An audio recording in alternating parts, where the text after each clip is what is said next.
Kenapa pending order?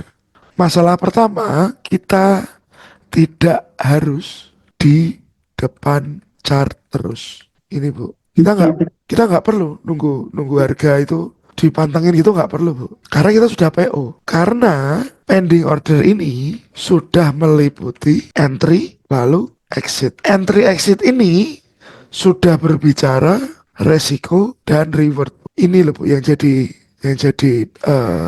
hal kenapa eksekusi instan lebih berisiko daripada pending order. Problemnya adalah kalau eksekusi instan, si trader itu cenderung akan ada di depan chart terus. Satu itu. Kedua, kenapa PO? Karena pending order sudah meliputi entry exit dan berbicara risk and reward.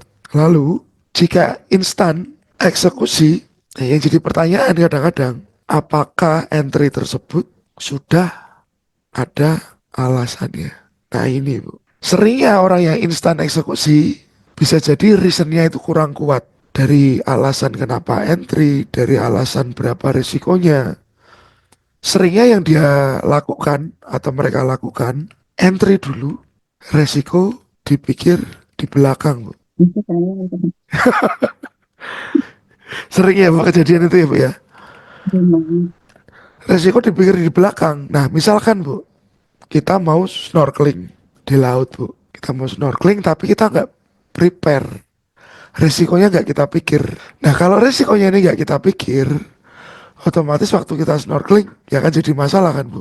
Kita nggak bawa apa namanya kacamata, bawa alat bantu buat nafas, kita mungkin nggak bawa sunscreen, kita nggak bawa baju renang, itu kan repot Bu buat kita Bu. Jadi jangan sampai nggak ada rencana Bu waktu kita masuk ke market.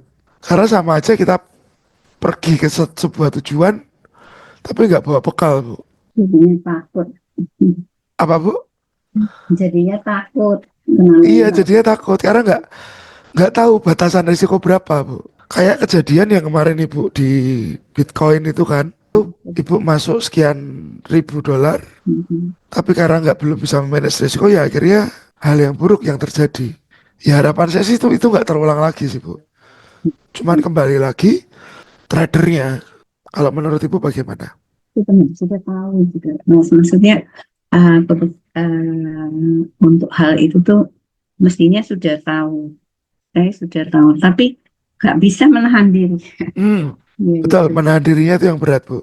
Mhm. Sebenarnya sih problem apa ya? Utamanya tuh ya di situ itu Ibu.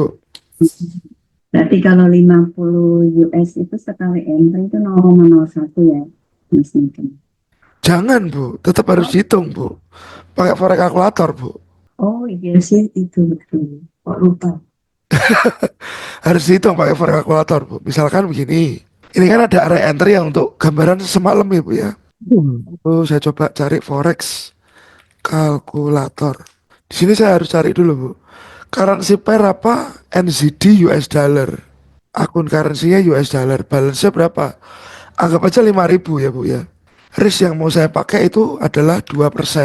Nah dari 2% tersebut, stop loss-nya ini berapa Bu? Berapa pip? Berapa poin kan gitu. Saya hitung dulu. Stop lossnya berapa poin? Dari atas, entry ke SL. Ini ada stop lossnya sekitar 293 poin, Bu. Nah, saya masukin 293 poin, saya kalkulate. Nah, oh 29 gini deh. Nah, berarti lot yang boleh saya pakai 0,34, Bu. Lebih gede daripada 0,1.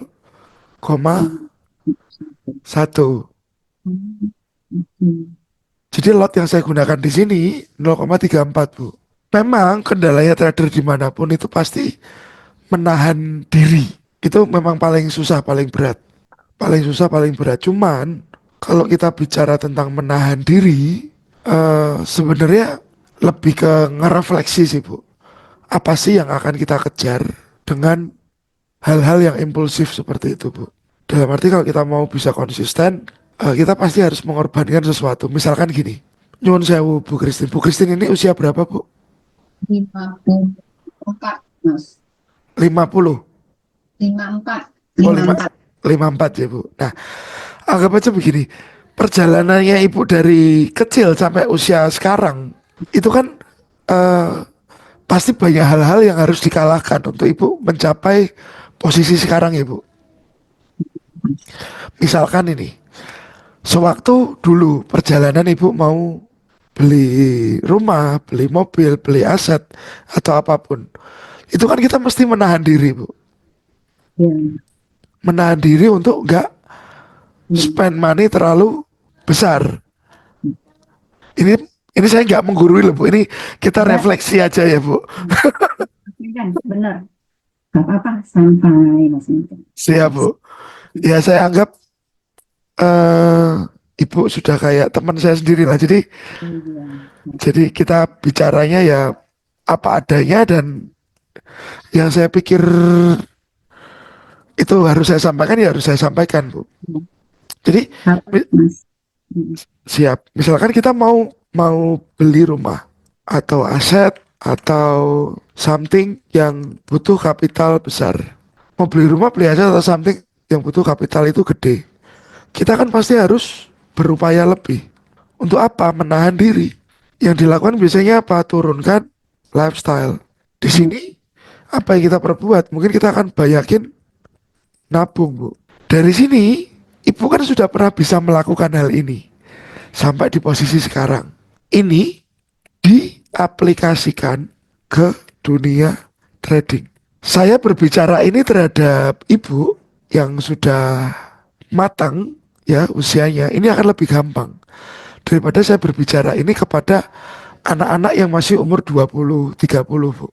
Karena mereka akan lebih cenderung melakukan hal-hal yang impulsif dan mereka akan lebih ngikutin lifestyle seperti itu. Jadi kalau kita sedang mencari atau menuju sesuatu titik, sesuatu hal, pasti ada yang kita korbanin kok. Misalkan kita mau kerja, ya kita harus korbanin jam tidur pagi kita yang harusnya bisa molor, tapi saya harus buka toko kah, atau saya harus berangkat kerja kah, saya harus melakukan kewajiban saya untuk mendapatkan sesuatu. Sebenarnya itu kan hal yang wajar ya Bu yang dilakukan. Ya. Tinggal kita aplikasikan ke dunia trading.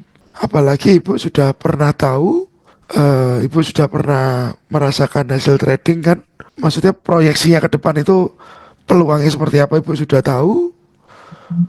Nah tinggal kita batasin diri kita untuk benar-benar War-war. ya lebih bisa menahan diri, menahan untuk entry, menahan untuk pakai resiko yang gak jelas. Jadi kenapa?